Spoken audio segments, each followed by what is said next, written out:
This special report is being brought to you by... Get away for lunch in the quaint atmosphere of Burdett's Tea Shop. Nestled in the middle of historic downtown Springfield, enjoy signature sandwiches and freshly made soups and delectable desserts. And then shop an array of gift selections like serving pieces, aprons, books, jewelry, and wonderful seasonal whimsies. We're easy to find in Springfield on the corner of 7th Avenue and Main Street. We're open Monday through Saturday, 11 to 2:30. For more information, see a link to our Facebook page below this video. Well, if you live anywhere near the Robertson County Airport, then you're probably wondering what was going on Saturday. There was a bit of a mini air show. A local high school band put on a FlyIn Fundraiser, and it attracted pilots, and a couple of them were aerobatic pilots, and they were putting on quite a show. First, we're going to talk to Becky Mednes. She's the secretary of the band boosters for the White House Heritage Band of Patriots. She's going to tell us whose great idea was to have a fly-in fundraiser at the Robertson County Airport for the high school band. Then, as you may have heard, the Robertson County Airport is under new management. We'll be talking to Chris Ferraraccio, who's not only the owner of Wingnuts, but also a part of the new airport management team. Chris is going to talk to us about some exciting plans they have for the airport. We are having a fly-in fundraiser to raise money for the White House Heritage Band of Patriots. It's a way that we can get the aviation enthusiasts in the community to come out and have breakfast with us, and they give us a donation for their breakfast, and we raise money for our band program at Heritage. I think we did pretty well today because we had a beautiful day for it. The funds are used to raise money to support the band program, the marching program, concert band, equipment, musical instruments, uniforms, fees and expenses that we need to when we go to competitions, that kind of thing. I probably asked this question last year, but this is an awfully cool event to do. Whose idea was it? Well, I used to work at the airport several years ago, and I saw that different organizations would have fundraisers, fly-in fundraisers, and I thought it would be a good opportunity for my son's band program. It's a great program, especially at Heritage, and all the Robertson County schools have good bands. So you recommend it for other families? Absolutely. And now we'll talk to Chris Ferraraccio about the future of the Robertson County Airport. You've had the airport now for how long? We came into position on February 13th of this year. And that was as a result of a winning bid, right? That's correct. A request for proposal for the to take over the fixed base operator and airport manager was put out back in December. It was advertised through the media, as local as well as across the United States through aviation publications. Ourselves and the existing company were the only two to respond to that. The interview process and competition process carried forward from there, and on February 12th the board made their decision at their monthly board meeting. You've had it long enough to sort of understand how things have been. What are your plans on the future?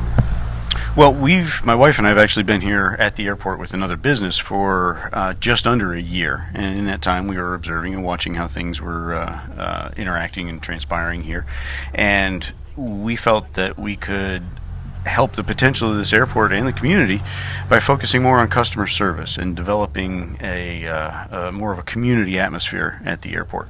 So in 2 months or so that we've been here, that's been the number one focus. We're offering services to the people that hangar their aircraft here that previously wasn't available to them. Things like towing the airplanes in and out of their hangars for them, where previously they would have to pull them in and out.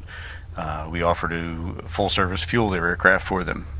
So if it's a nice afternoon, they're getting off work early, they can call us and say, hey, will you pull my airplane out and top me off? And then it's ready to go when they get here. They're not losing half-hour of prep time before they get here. Things of that nature. We're going to start having monthly fly-in breakfasts. Just kind of building, as I say, a community atmosphere out here and getting the grassroots movement going again. I've heard I'm not sure where, but you might have plans to put some more hangars in, that there's a definite need, at least, for more hangars. Is that right? There's absolutely a need at this airport and all airports in the Middle Tennessee area. And at 2 board meetings ago, the airport board did decide to move forward and develop another row of between 10 to 12 hangars, depending on funds available. And that is mostly federal and state monies that has already been earmarked for airport development. And then only 5% has to be provided by the airport itself for the development of these hangars, which, by the way, this airport receives no money from the city or the county. It has, I think the last time either entity provided funds to the airport was back in about '09. So this is a self-sufficient airport. So the community itself is not putting in money for the development here. This isn't something that everybody's ponying up for. This is a self-sufficient airport. And the new hangars are a revenue stream, are they not? They are, absolutely. We charge rent for the hangars. It's just as if you were to store your car someplace and put it in a garage. It's the same concept. And then that money goes to the airport board, and a portion of it goes to the airport board, and it goes back into the system as far as cultivating, managing, and back into the fund to develop further down the line. Are you competing with other local airports? There's, to say competing, yes, but it's not like it's a tooth and nail kind of a thing. Everybody wants to provide the services and the environment to foster the general aviation. And the best way you can do that and compete and win and get more traffic is providing the services, having competitive fuel pricing, having the service for hangared aircraft rather than tying them down outside, which helps preserve the aircraft, obviously. Having a good maintenance facility at the airport so people can get their airplanes fixed. And then again, back to the community thing. The airplane people are no different than the boating community or the golfing community. It's as much of a social interaction as it is the aviation interaction. So they want to have a good place to come hang out. Would you consider this to be a full-service airport? Everything from obviously landing your plane to rebuilding an engine? With the normal caveats that the FAA puts on this, yes, it is. This is a full service. We provide. We're the concierge for the airport. If transients come in, we provide rental cars for them. We give them recommendations on where to go eat and dine and places to stay and things to do. The business aircraft that come in while the businessmen are off doing their business, we take care of the flight crews and provide them transportation and food. And then the little guys, when they come in, same thing. We treat them just like if they're in a jet. What's the largest aircraft you can land here? We have a G5, Gulfstream 5, that comes in once a month, which is a pretty significant aircraft. It can go international. Is that the largest plane this runway can handle? Just about, yeah. We have a wonderful facility here. We're not restricted. We've never had a call by anybody that had something larger that wanted to come in but simply couldn't because of the infrastructure. So we're sitting real pretty in that regard.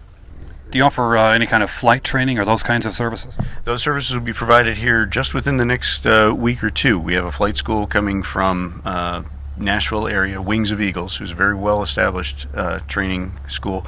They're going to have a satellite campus here, so people can come in. They can get what we would call a dollar ride. They can come in for just a few bucks, take the first ride in an airplane with an instructor, see what it's like, see if it's something that they'd be interested in.